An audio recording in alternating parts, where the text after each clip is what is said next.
Ba-da, ba-da, ba-da, da-da, da-da, da-da, da-da, da-da.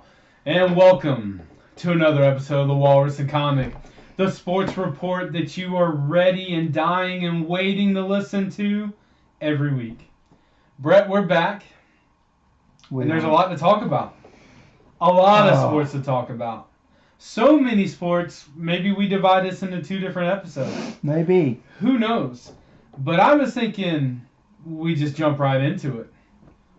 I wore my black South Carolina shirt because we're at a funeral. Is it really a funeral, though? It is. It is a funeral. I mean, like, should we at least start at the high point of how awesome the game was, even though we lost Saturday? It was a good game. It was a fun game. I mean, just think of this: if he wins that game, he still has a job. Yeah. There were people wanting to go ahead and lose.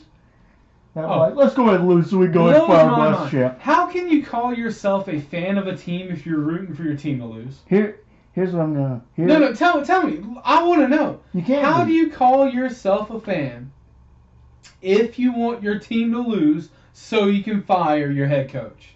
You know what I think about all this firing a man? What?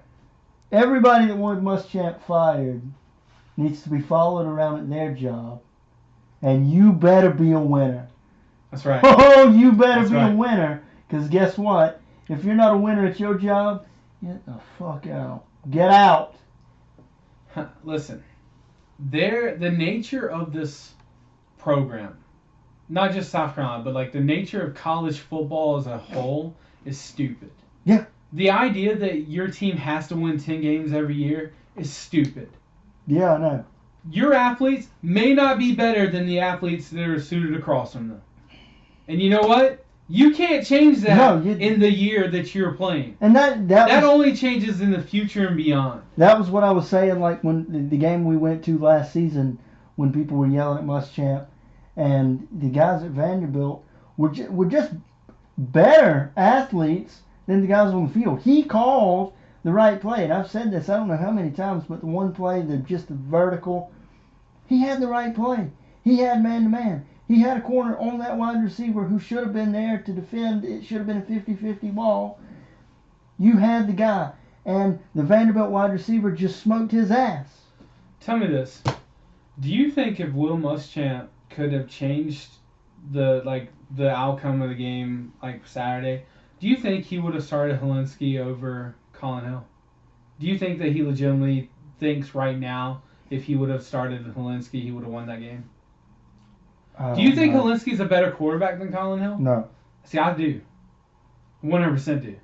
I don't think Colin Hill's his record, I think, says everything you need to know. He's 3-8, but when he came to South Carolina, I don't know. I think he's 3-8 for a reason. All right. I don't know how much I've seen of Helinski that I like. I've seen a lot more. I've seen Hart. Colin Hill looks like. You know what Colin Hill looks like? He looks like a dog you need to put out in the pasture. Well, he does. He looks like my dog. He has 2. I wasn't going to say that, but he has. What is it? 2 bad knees or just 1? He's got 3 bad knees. He has 3 bad knees. He has 1 bad knee that's had 3 surgeries. You gotta cut the knee off. Cut it off. And he cannot get away. He can't move. He cannot. I can sprint around better than Colin Hill can. He is a lamp in the pocket. You can't run Mike Bobo's offense without not. You have to be able to move to run his offense. They had to know he couldn't move when he brought him over here with him. I think he just thought his arm was going to be able to do the job.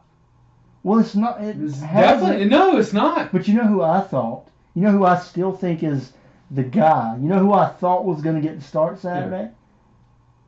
Luke Doty. Oh, no way. I thought Luke Doty was going to get the start. He doesn't know the playbook yet. What else he been doing? He came in late. Oh. He didn't get to come in the springtime. Mm-hmm. Yeah, like he doesn't. So he halfway trains as a 3rd-string quarterback. Halfway trains as a backup wide receiver. That is the problem I had with Will Muschamp. You got the number 4 dual threat quarterback in the country standing on your sidelines coming into this recruiting class. He was the number 4 dual threat quarterback in the country, and he's been practicing as what? You know what I was thinking? I was like, Will Muschamp starts Ryan Helinski, loses with Helinski, and then on his way out the door says, "See, I gave you what you wanted, and it still wasn't good enough." Yeah. And there's a reason why Colin Hill was starting. It's because Helinski's not ready. Except I think Helinski actually is a better quarterback than him. Yeah. I don't think Luke Doty's ready. I think I don't think physically he's ready yet. No. You know, I think he needs to put on another 10 to 15 pounds of muscle. I think he needs another year in the system. And you know what? He might be good. You know, like I've seen highlights from him at Myrtle Beach High School, obviously. But here's the thing, man. They stuck with the plan. The plan you wanted to see: run the ball. Yeah. 6 rushing, 5 and rushing. How many was it? 5 or 6? 5. 5 rushing touchdowns. Yeah. 5. Yeah. South Carolina record. Yeah. And guess what? You've had that weapon all season. You've had it all year. Well, they tried to run against Texas A&M. We couldn't block. They beat Florida with it and stopped using it. But we tried to run against A&M. Did not work. He was running against LSU and you panicked and stopped using it. I know. But you could have. He was doing good against Tennessee and you stopped doing it. I like Fenwick a lot too. I think they're both good. But you're averaging 9 yards a play. But in those 3 games that I mentioned that they were having success and you stopped using them. You stopped doing it. Because you had the weapon. But that's not Will Muschamp's fault. Who's the offensive coordinator? Yeah, I get Who's calling the plays? I get that. That's the issue. I get that. And you know what? That ain't going to change this week or next week or the rest of the year. The same person. Which is why I was confused. Everybody's angry about Colin Hill. Everybody's angry about the offense. Everybody's angry about blah blah blah blah blah blah. You fired Mill Muschamp. Mill Muschamp. What now? What now? What do you do now? What's going to happen this Saturday? Who we play? Missouri. Do you feel good about it? A winnable game. Actually, I don't even know if we're going to play that game. I've heard that it might be canceled. Missouri's still sick? Yeah. There's a lot of speculation. They haven't come out and said it yet. Yeah. There's a lot of speculation that they might not be ready for the game. Coastal. There was talks that they might flip-flop the game. There was talks about flipping Georgia to this week and Missouri to next week. I'd be all right with that. Well, yeah, short rest. So we probably got a better chance of upsetting them then. Go ahead and get your ass kicked. I don't know. Can they stop the run? No. Can who stop the run? Can Georgia stop the run? I thought they were susceptible to it. I'll be real honest with you. I've watched a Georgia game. I watched. Their quarterback's god awful. He's got a name of a quarterback, but by God, he's not a quarterback. You know who was not on the Heisman list? You know who was not on the Heisman list Saturday? That annoyed me. He's got to be on the Heisman list now. Who? Quarterback from Florida. Oh, Trask? Yeah. Trask was not on the Heisman list before Saturday. They said Saturday he's now like the. How like is the he front not runner. even on the list? I mean, I don't know. There's probably some bias towards other people. Like, I'll tell you what I don't Trevor like. Lawrence obviously has bias because he's regarded as the best quarterback in the country. The guy from Ohio State. I'll tell you what I don't like about the Heisman Award now. The Heisman Award doesn't go, I feel like, doesn't go to the best football player in college anymore. I think it's more of an MVP award now. I think it has turned into the best player on the best team. Well, that's what they said it's for. It's not for the best player. I thought it used to be for the best player. No, that's why they have that. That's why they have the different awards for the different positions. You have the best quarterback in the nation. No, but I always thought the definition of the Heisman was the best Heisman player is the best player on the best team. Well, what is the award for the best player in college? There is none. There's just best positional players. Come on. Seriously, that's how it is. All right. Like when Adrian Peterson won at Oklahoma, he was the best player on one of the best teams. All right, I don't know where I got that. Yeah, I think it's just a common misconception, to be honest with you. Yeah, I don't know where I got that. Yeah, that's why even though Coastal Carolina is undefeated and their quarterback should be considered for the Heisman because of the numbers he's putting up, he's not going to because he's not a traditional Power 5 school, right? 16 touchdowns, 1 interception this season is good. I know. I'm not saying he's not, but because of it, he could possibly win the best quarterback award. And guess what he is? A redshirt freshman. Hey. He's a redshirt freshman. They're going to have him 3 more years. Well, this year doesn't count. They could have 4. Yeah. We could actually have Colin Hill come back. Don't do that. I don't know why we would do that. You're going to lose a 5-star recruit because of this nonsense. Yeah. Because you have a 5-star quarterback. Are you talking the quarterback guy who, yeah. His family is friends with Mike Bobo. Yeah. Well, maybe they keep Mike Bobo. Oh. Maybe he gets promoted. I don't think you do. Listen, I don't mean, think you do. the Do you list think is they do? large, right? Oh, I don't know, man. Golly, the list is so large of people who are willing to come to the University of South Carolina. You know why? You know why it's so large, Brent? It's a premier destination. Is it a premier destination? Heck yeah. Like, When did it become a premier destination? When did that happen? Well, listen, we're willing to pay the money. Yeah. We have put so much millions of dollars into facilities. Yeah. We're developing all the areas around the campus. We're developing all the areas around the football programs. It is the place to be. You said a lot of stuff and didn't mention wins. You said a lot of stuff and didn't mention... Listen. The wins come with the coach. The wins come with who they want to decide to bring. What is this? Heisman Trophy. The Heisman Memorial Trophy is awarded annually to the most outstanding player in NCAA football. Winners epitomize great ability combined with diligence. Truly. So the most outstanding player in NCAA football. It ain't supposed... Thank you. Wait, all I'm saying is what the analysts say. The analysts say it goes to the one No, on the but best it team. changed. It changed. So what, like the mid-2000s it changed? Early 2000s, mid-2000s, it changed. Hey. I don't know why it changed. I didn't like the change, but it changed. Well, it's probably the reason why you can't hardly have anyone outside the Tell me quarterback. Jadeveon Clowney shouldn't have won a Heisman that year. Was it 2012, 2013, whatever year? You know the year I'm talking about. Should he have won a Heisman? You talking about the year of the hit? Yeah. The year the hit was happening? Heisman, no Heisman. I don't know if he did enough that year to win the Heisman. Ooh. I think wasn't he injured a few games, like 3 or 4 games that year? That might not be the year I'm talking about. There was one year I think he led the Oh, that was the year before his senior year. I mean, he just the tore senior it. year, everyone had to double him every time they played. He tore it down his junior year. Yeah, the junior year, I guess I could have seen that. Hey, let's talk a little bit. You know, it seems like this is like a University of South Carolina episode. And you know what, Brett? I'm actually fine with that. All right. Let's continue on with this, and then if you want to talk other things, we'll just do another episode. I like and we can hit the people with double episodes this week if we need to. You know, just put a little space in between it. Let's talk about some of the options the University South Carolina has at its disposal for potential coaches. All right. Now you asked the question earlier. You were talking about what does South Carolina have to offer. All right. They do have some things to offer, right? Yep. They are a middle tier SEC school. Mm-hmm. All right. They're middle tier. They might be lower on the middle tier part right now. But 5 years ago they were middle tier. They were upper middle tier. Middle tier. All right. So they have middle tier SEC with the ability to. They still have middle tier potential. Yeah, middle. They still tier have potential. upper middle tier potential because they're still getting the players that are going to go to the NFL. That's right. And if you can flip, if Clemson can just have a little dip in their ability, right? If they can lose some steam, you have a better chance to become a lower upper tier SEC school, right? Right now, everyone's losing recruits to Clemson. If you're a player in this state, where do you want to go? Clemson. Yeah. And can you blame them?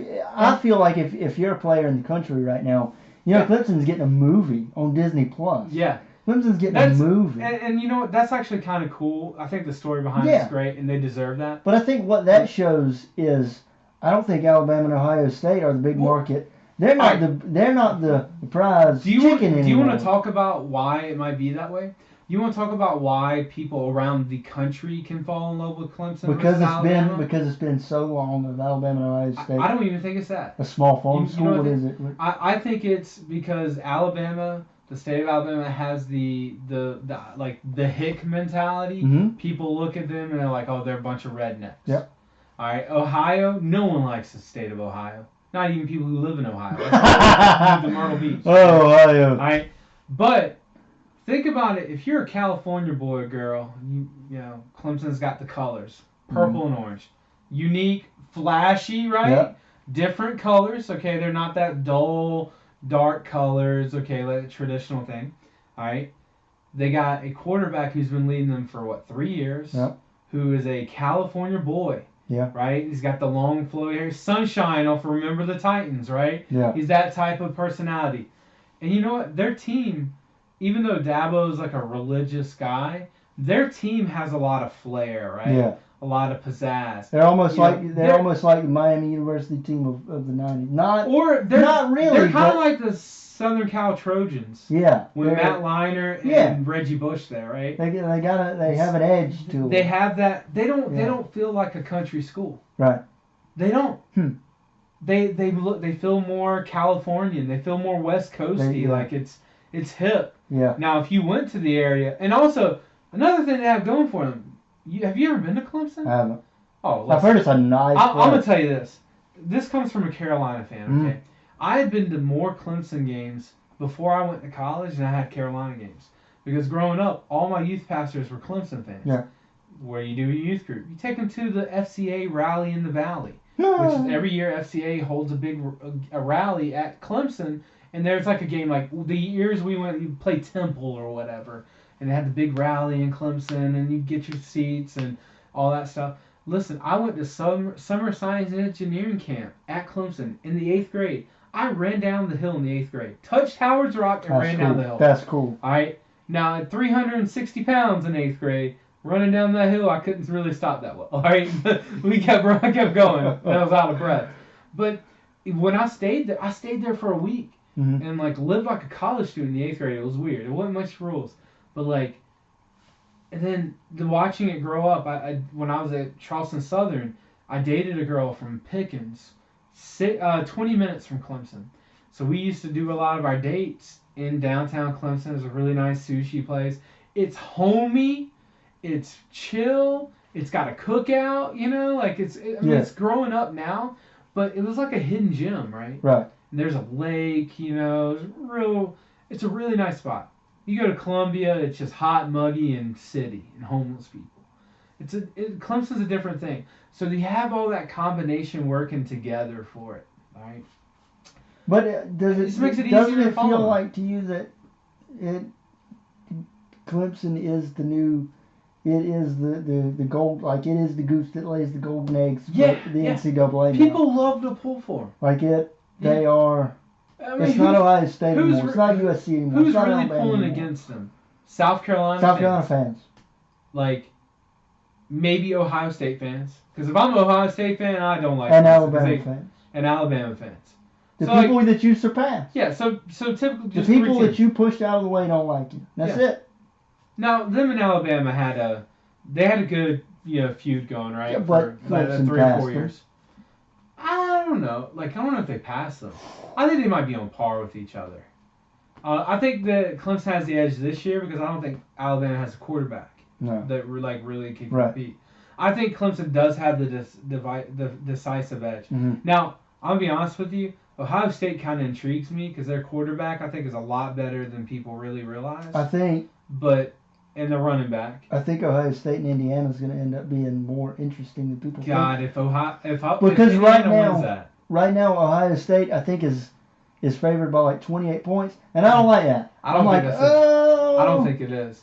I think Indiana is more legit. Yeah, it's like maybe give them maybe give them 17. Yes, careful with that line. I think if Indiana can keep it within 17, that's a victory in that moral regards. Right. But I don't think 28 is the point spread there. Now maybe Indiana is not as good as we think, but they haven't proven otherwise. I'm giving you something that hasn't happened at Alabama. Coaches coming and going, blah blah blah blah blah.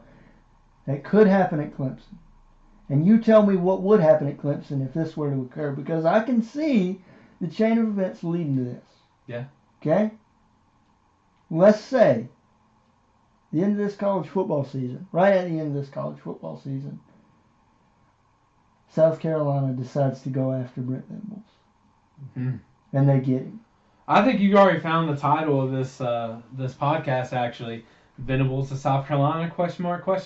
And then the Jets go after Dabo Swinney. And let's say hypothetically they get him.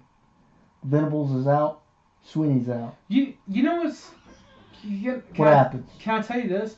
I actually think that if Swinney if he went to the NFL, it'd probably be to the Texans. However,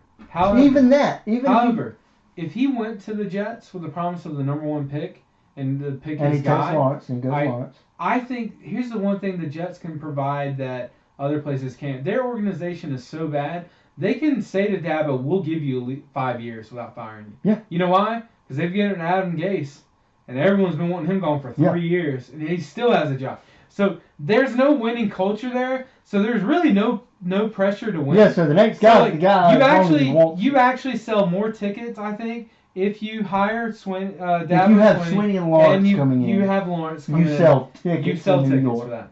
And I could see that being a thing. Here's what's going to boil down to, Brent. I think for that to happen, I think Dabo needs to know that his OC is leaving and his defense coordinator is leaving. Because I'm going to tell you this. His OC and his DC are what's keeping him there.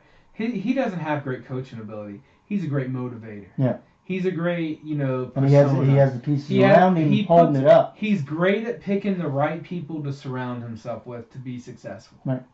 All right. And so I think you know what? I'm going to be honest with you. Hot take. If he goes to the Jets, he does just as good as Nick Saban did with the Dolphins. No. All right. So he's back in college football the next year. Okay. But here, let's think about some of the potential that the University of South Carolina has at hiring. All right. We know Hugh Freeze, I think, is really number one. I don't think they'll get him. That is right now the number one name that people like to throw around. Yeah. I don't think he'll go. Yeah. All right, so let's talk about the very first thing. The first option that could happen is they promote Mike Bobo to head coach. Man, we're staying I don't like that. All right. But I think we have to realistically look. That's the first thing. Yeah. Right? Because he was a big time hire at offensive coordinator, right? And he did his first. He made his first pander. He did that. Hey, listen. You offer Connor Shaw the job as your quarterback and coach. And you look a lot better. Yeah. He's doing the right steps already. Yeah. He's positioned himself to say, hey, listen, guys, I can run this program. You look a lot better with that hire. Yeah. And I don't blame him. And it's the right hire. Who I hired. It doesn't take away from it. It's the right hire. It is. Okay. And maybe we see a quarterback change this week. Maybe we see Helinski come out. You think Mike Bobo we'll let him know would bench Hill? No. The even more nightmarish thing? Hill could come back and play again next year. Oh my God. That's what's scary. If Mike Bobo stays, your 5-star quarterback is coming. And as a family friend of Bobo, he's going to want to use the 5-star quarterback. Yeah. So that might push Hill out. Yeah, maybe. If you keep Bobo. Maybe. Which I hope they don't. So that's like the obvious, hey, if we don't really want to make a move this year, we could say, hey, Bobo, you got a whole year. Like, you have through next season to prove yourself that we want to give you a long-term deal. That's the easy way. Yeah. Giving you a 1-year deal. We'll see what you do. Easiest way right there. Other than that, there are a ton of options out there. Mm-hmm. And it's weird. You would think during COVID-19, people wouldn't be as willing to move their jobs around. Man. But listen, once again, lower middle tier SEC school right now with the potential to be upper middle or lower upper tier. And COVID-19 was an excuse to not fire people. No, was a good excuse to an extent and has always been a good excuse in most places. But South Carolina was such a big drop off. I think it was more than COVID-19. Like, it wasn't just this is a weird season drop off. So here's the thing. We understand that it doesn't matter who you bring in. There has to be a cultural mindset change in the program for that to be a successful hire. Okay? I think you're delusional if you don't realize that. Something has to change culturally within the program. Right. So you can make a big hotshot hire. Will Muschamp was a hotshot hire, right? Yeah. He was wanted in many places. Yeah. Now, it was known we wanted Kirby Smart more than him. Yeah. Kirby chose Georgia. I don't blame him. Upper tier SEC talent. I don't know if he's that different than Will Muschamp. I don't think so either, but he had the talent, the ability to put the pieces together. Like, I don't know if he'll be. I don't know when it's all said and done if Georgia will remember him like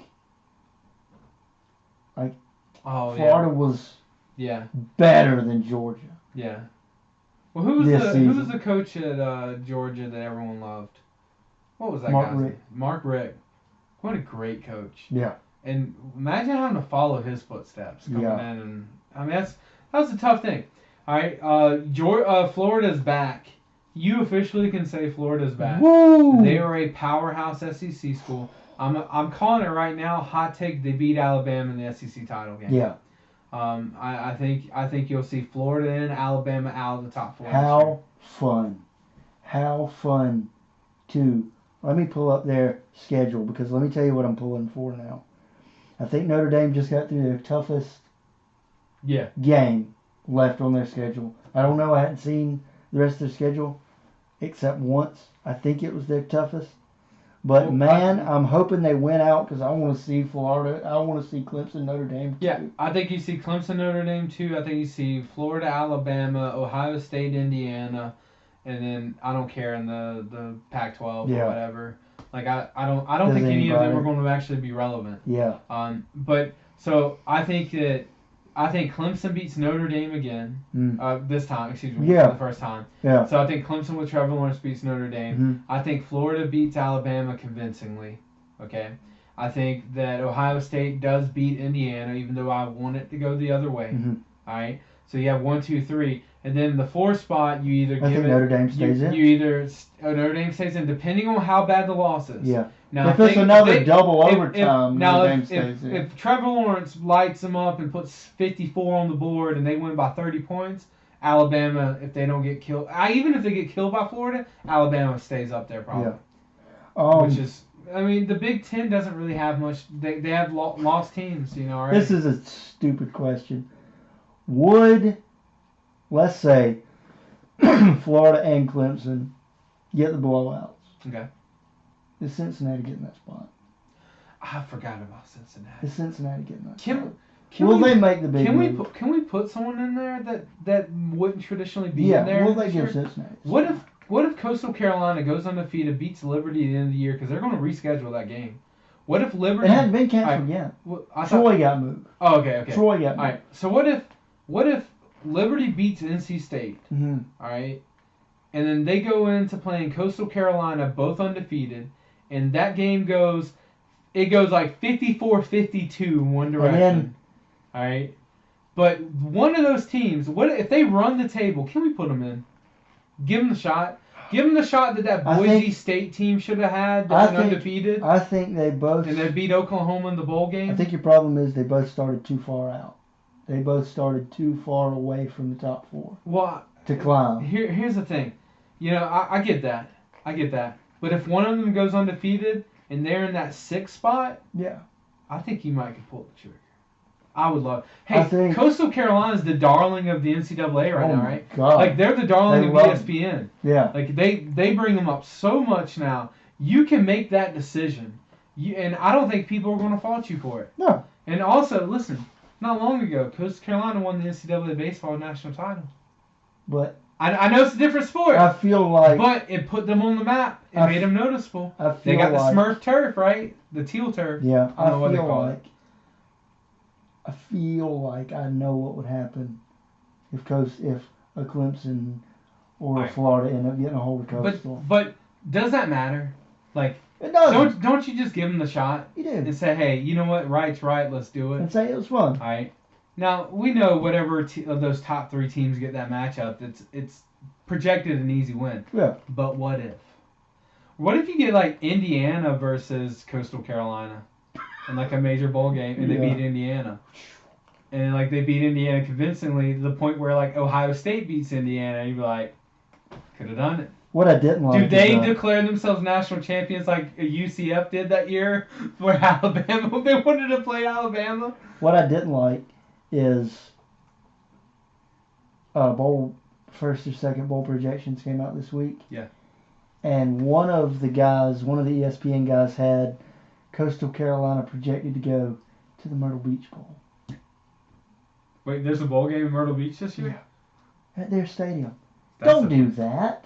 That'd be terrible. Don't put That's them like in with Myrtle Hawaii, Beach right? Bowl. Remember Hawaii always hosts their own bowl game? Yeah, don't do that. Don't put Coastal in the Myrtle Beach Bowl. Come on. Would you go watch it? Yeah. I've heard that tickets are topping out like $400 right now. Easy. Remember, you're a Sunbelt team. You're still a Sunbelt team. But listen, with limited capacity seating, seats are scarce. It's a historic season and seats are scarce. Yep.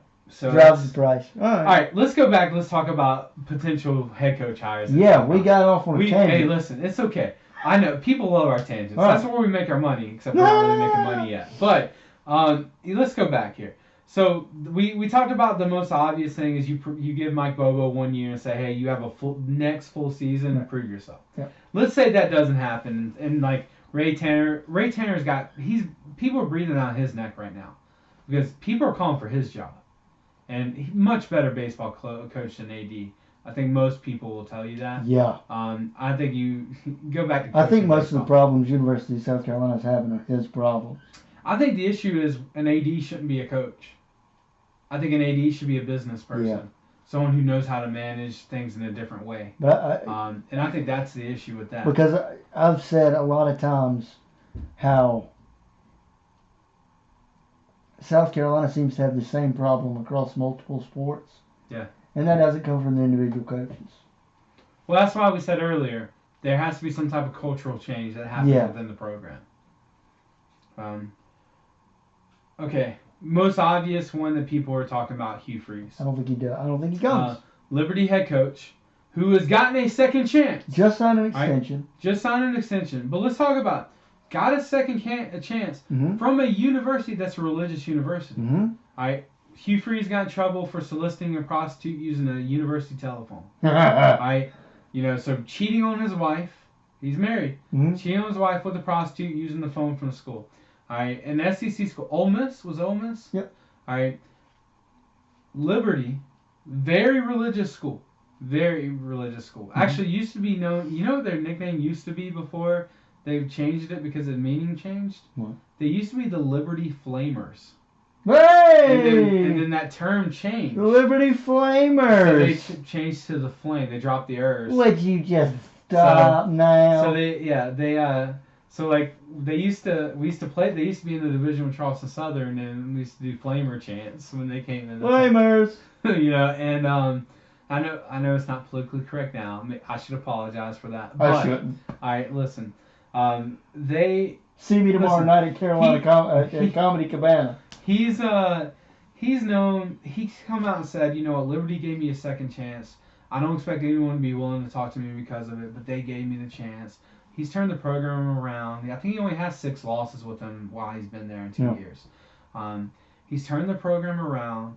He's getting his life back. He's and I'll be honest with you, it probably helps him because he's at a religious school, right? Yeah. Because you imagine, I don't know if figure this out, but those religious type schools kind of operate like a church.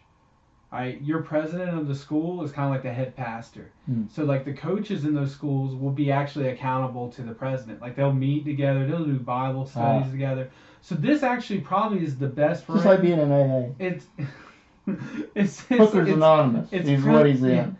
Yeah, it's probably the best for him, right? Because what's your really been doing, you? Man, staying clean? Cool. So it probably helps him. Not using any of our phones, are you? And you know what? South Carolina's a different type of culture than Liberty. Let's be real. We'll give you 2 phones. Man, you gotta stop, man. We'll give you 2 phones. I'm trying to be serious here for the listeners. Tell everybody this is your team phone. This is your team phone.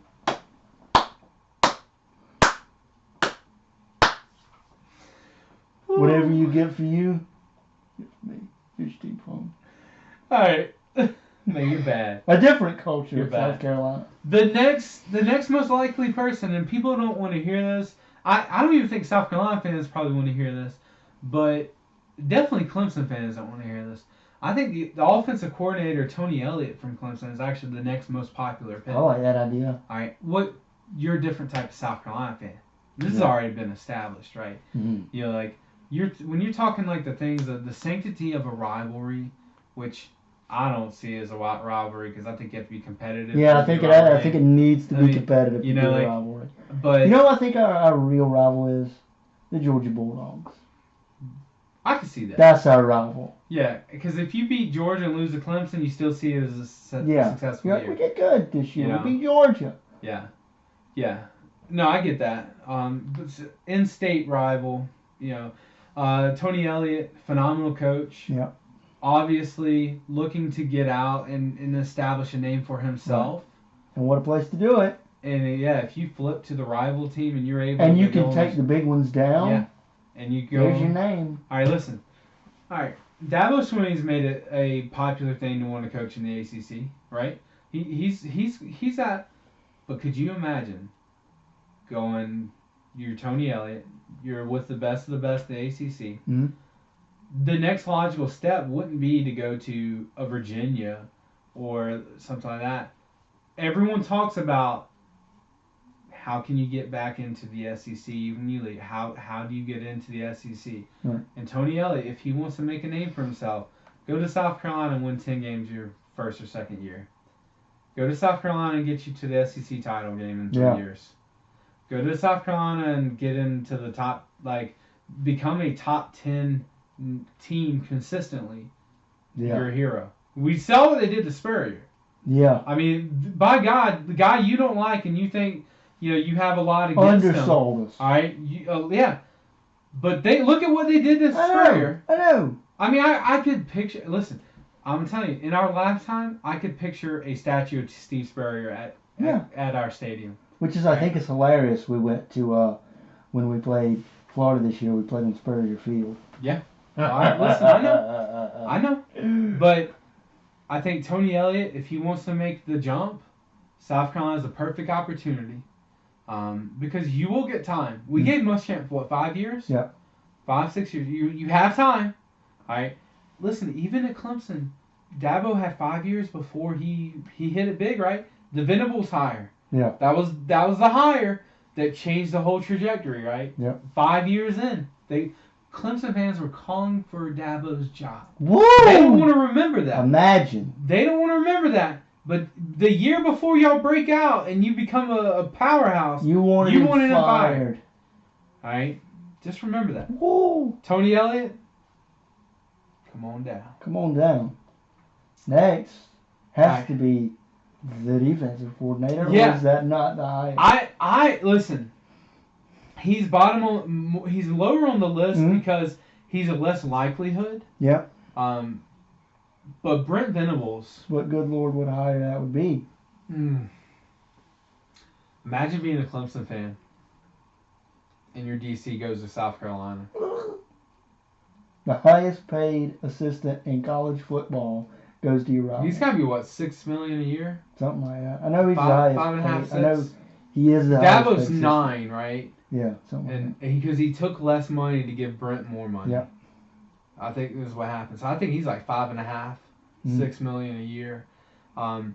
If Brent Venables comes over, sign me up. I don't know. The reason I don't like that one is I don't know if South Carolina, Will Muschamp was a defensive coach, and I don't know if you want to go defensive again. It's like, let's try something different. So they may go offensive coach next time. Because just for the sake of trying something different. No, I understand that. Well, what are some potential landing spots for Brent Venables? Do you think LSU says, hey, Oj, sorry, man, you got to go? He's raging Cajun. He's a Cajun all the way. If Venables, it's got to be a big job. If Venables is available, I think a lot of teams you wouldn't expect are thinking, we gotta, hey, he's coming on the market. Could you see Southern Cal just like, hey, $11 million a year? Yeah, I can see Come that. bring us back to the glory days. Man, what a hire that would be, right? Michigan. Michigan is going to be in play. With Walt Venables. Holy moly. Could you imagine that? Yeah, Michigan and with you know Walt what? Venables. That's a division where it's kind of like the ACC. It's a 3-team division, right? Yeah. Wisconsin, Ohio State, Michigan. Wait, Penn State in that division too? I don't know. Michigan State, Penn... Ohio State and Penn State have played in the Big Ten title, haven't they? I think they're... But they're the same conference. Yeah, they're Big Ten. Yeah, they're all Big Ten. The Big Ten, I think the Big Ten is a better conference than the ACC. So you're making a harder move over. I mean, But do you come to South Carolina? See, our problem is when we get into... Do you like your position in the state enough to flip to the rival? Yeah. Because you already got the recruiting down. Yeah. You've got the recruiting in the state of South Carolina. The kids in South Carolina are going to listen to you. State of North Carolina. These kids know they're going to listen to you. So you can undercut all that recruiting from Clemson. But do you have enough loyalty to Dabo not to do that? Isn't that what it boils down to? Mm-hmm. The guy who gave you the opportunity to job. All right, I read a meme, and you might not get this because I don't know what you watch on TV. Have you ever seen the show Wild 'N Out? I have. All right, Nick Cannon. Yeah. All right, there's a DJ Fly on there. Yeah. Viacom offered him like 8 figures to do a spin-off of Wild 'N Out because they canceled it because of what Nick Cannon said. Yeah. And DJ said, "You're asking me to cross the guy who gave me the opportunity to become who I am today. I won't do it because of what this guy's done for me." Yeah. Is Brent Venables that type of guy? Or do you take where you already got your footing? Or does Dabo Sweeney give you his blessing and say, "Go do it"? Ooh. Wouldn't that be the Christian thing to do? It would be. And Dabo Sweeney says, "Go do it because I'm going to Houston." Or go do it because I'm going to New York. What if Dabo's whispering in his ear, "Hey, I'm signing with Houston." Yeah, listen, I'm going to. So this job is yours if you stay. Yeah, listen, I'm going to New York. And then at that point, if you're Tony Elliott, do you stay with Brent and you do it like that, or do you come down to South Carolina? You come down to South Carolina. So I think there's a lot in play there. But and then it gets into when you mention teams like Michigan would want him. I don't think South Carolina outbids those teams. There's no chance South Carolina outbids Michigan. But here's the thing. If you're within $2 million a year between South Carolina and Michigan... It helps you that you're in state. It helps you. He doesn't have to uproot everything. Yeah. But if you're within $2.5 to $3 million, if Michigan's offering you $3 million more a year than South Carolina is, okay, that's hypothetical. Yeah. All right. Do you take the $3 million more and go to a more high-pressure job? Or do you go to a little safer opportunity? You probably take the safer. Probably take South Carolina. All right. Now, you're not going to hear many South Carolina fans say this. He's a great coach. Yeah. And he's a competitive coach. He's the highest paid assistant for a reason. And he might think, hey, I can be the one that turns around, turns around Michigan. I could be the one, Hey, that could be it. We'll have to wait and see, man. All right, now let's end with talking about your favorite coach right now. All right, your favorite coach in football, monitoring your favorite team in college football. All right, a guy I know well. Well, I don't know well. I know personally though, because he was the head coach of the Charleston Southern Buccaneers when I was at school there. One Jamie Chadwell. Like that idea. I have liked that idea for a while now. What's the drawback? What's the obvious drawback? He's never been in a Power 5 school. Never been in a Power 5 school. If you're South Carolina and your fans are already angry, do you take the risk? Here's what I think. Of hiring a non-Power 5 guy. Let me see what this does to the lighting. Does that help or does that hurt? I don't know, man. It's probably all right. Probably all right. Yeah, we're cloning down to the end. Yeah. Let's not change anything. Yeah. Go ahead. Yeah, you theoretically can just put your head in front of it. Yeah, I have been. Look at that. Look at that. Perfect. Oh! Look at that. Just keep your head right there. All right, go ahead. All right. If your fans are disgruntled and they're wanting the big flashy hire, do you go after Jamie Chadwell? Yeah. Because let me give you. I hear that he's never been in a Power 5 school. Okay. But do these two things equal each other? Never being in a Power 5 school or taking a coaching job at a school that's never been in the FBS. You're going from the FCS to the FBS. And you're not just going to the Mountain West or blah, blah, blah. You're going to the Sun Belt. Yeah. Do those two things equal each other? If I can go from the FCS to the FBS, I can go from the Sun Belt to the SEC. I can tell you that South Carolina fans would probably be more comfortable with that hire if this was year 2 of them being this good of a team. Yeah. This is not This could be a 1-year wonder. Yeah, this is not sustained. Now, he was good at Charleston Southern FCS. Yeah, he turned them into something. Yeah. And now he's turning them into something, and he has a quarterback that is. And he wasn't even supposed to be the coach at Coastal Carolina. Remember, they hired that billionaire. Jamie Chadwell comes, and he brings Grayson McCall.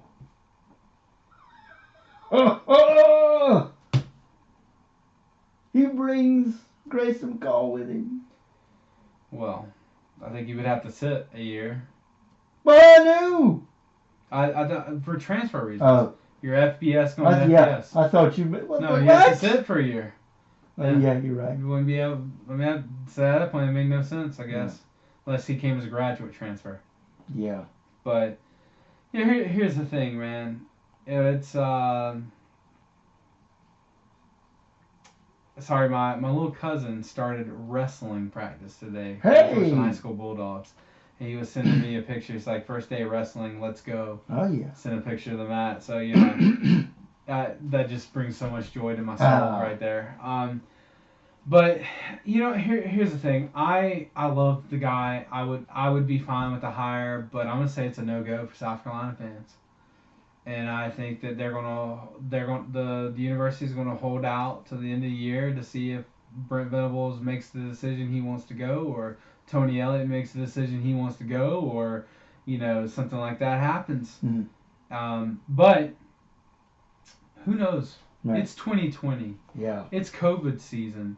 COVID numbers are on the rise. Yeah. People's brains are rotting right now because they don't know how to live. Jesus, are they? What will the University of South Carolina Gamecocks do? Find out next time on another episode of The Walrus and the Comic. You know what Will Muschamp should have done? What? Is after the Ole Miss game, just started tweeting in all caps, I won that game by a lot. We won this game by a lot. Only ESPN is saying we lost. We won by a lot. Now, is this a political show? Ladies and gentlemen, we would like to thank you for listening to the Walrus and Comic podcast, the only sports podcast that talks this much about the University of South Carolina Gamecocks. If you like what you heard today, give us a like, a follow, a subscribe. Follow Brett on Instagram, BOH Comedy. He's going to be on the stage tomorrow night, returning live in person for some comedy. So follow him there. Follow us on Facebook. We have a group there. You can interact with us. Leave us a comment. Tell us who you think the University of South Carolina should hire for their next head football coach. And we're going to try to get that video of the competition tomorrow night up on YouTube. We'll try to record it. We're going to try to get it up. So look for that, folks. It'll be on this page. Yeah, if Brett gives me a good enough seed, I can have it going. Boom! All right. Like, follow, subscribe.